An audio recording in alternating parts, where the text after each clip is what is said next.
Right, as promised, here I am with the new website for Japan and Mongols. So here is a little bit of information that I mentioned in the video. And I think I told you the wrong date in the video. May 4th is next week, which is crazy. So this will take you through that week as well. So I'll make note of that in the announcement when I post these videos. So again, you're going to select two projects, one for Japan, one for the Mongols.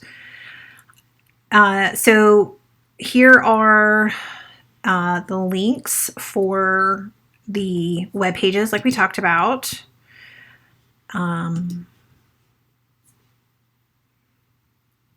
So there you go. Nothing new there. Same thing with the Mongols. Here's the Quizlet. The Quizlet goes together. It's Japan and Mongols mashed together. And just like last time, I can see if you're working on it or not.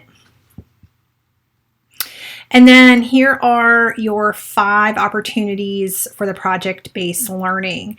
So you have an essay that you can do.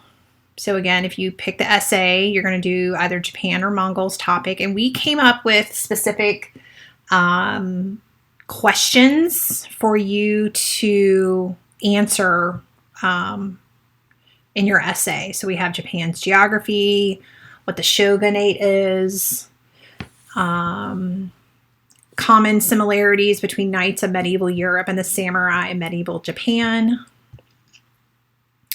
What's the big deal with Genghis Khan and the empire that he founded? Also, what about Batu and Kublai Khan? Then we have the Golden Horde. And then we have the breakup of Alexander's empire and the fall of the Western Roman Empire. And compare that to the Mongol Empire. So a lot of these are, well, 4 of them are Mongols, 3 of them are Japan. All right. And then as always, there's a rubric at the bottom. All right, we have a monument proposal. So we've never done this before. I thought this sounded kind of interesting. So you here are going to pick a person, event of historical importance and create a proposal about a monument that should be created for that person.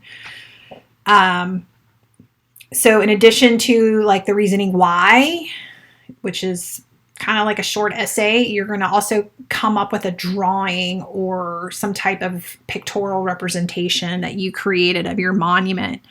So it could be a drawing that you draw and take a picture of and insert it into your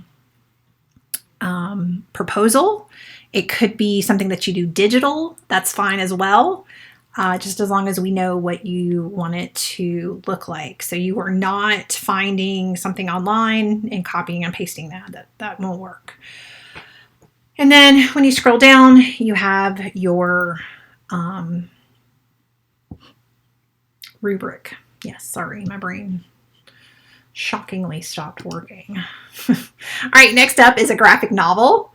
So this is creating a 2-page graphic novel retelling the story of an event that you found on either Japan or the Mongols. So this is for my people who are pretty artistic. If you're not super artistic, you might want to steer away from this one. But as Mr. Parker noted here in the second bullet point, stick figures are perfectly fine as shown in the Diary of a Wimpy Kid. Those are pretty simple drawings. And as Mr. Parker said, that author is now a millionaire, if not more. So we're okay with stick figures. If you're not sure how to do this, but this sounds interesting to you, Mr. Parker included a link for some tips. And then he also inserted some templates for you if you have access to them, you can print them out or you can recopy them on a piece of paper. So, there's one that's really simple and there's some other ones that have bigger panes than the other. So remember, 2 pages. Okay. Next up is a website creation, which I think we've done before in class. So you're picking a specific event, a person, a place, cultural significance, religion, something like that, and you're going to create a website about that. It's an informational website, so it should have some really good information. Assume the person that's reading the website doesn't know anything about the topic. So if you even want to gear it towards children, that's probably like an elementary age for students that are just learning about Japan or the Mongols. If you're not sure how to create a video, I created a video there for you to watch. And then finally, we have, you're thinking like a museum curator, and you are going to create a museum exhibit that would highlight either the Mongols or Japan. So again, once you decide what topic you want, you're going to create a slideshow that has the picture of the artifact or, the item that you want to show. And then some example, like not examples, an explanation, like the date, when it was created, what it was used for, things like that. So remember, museums are primary sources. So you're looking for something that was made and used by the people that the museum exhibit is about. If you're not quite sure what we're looking for, Mr. Burgess found this link here of an actual, it's the Smithsonian Institute, the Museum of Native Americans. And there's a page that has some artwork that was created. It's about horses. It's pretty interesting. So if you want to check that out, that's what we're looking for. So you're going to do that on a Google site. And the rubric again are down here, underneath. And then the very last thing that I wanted to point out to you is at the very bottom is that checklist that I mentioned.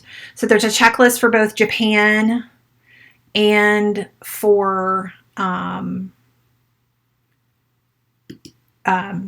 and the Mongols. So when you're finished, you're going to click off what you've done. You're going to fill it in, and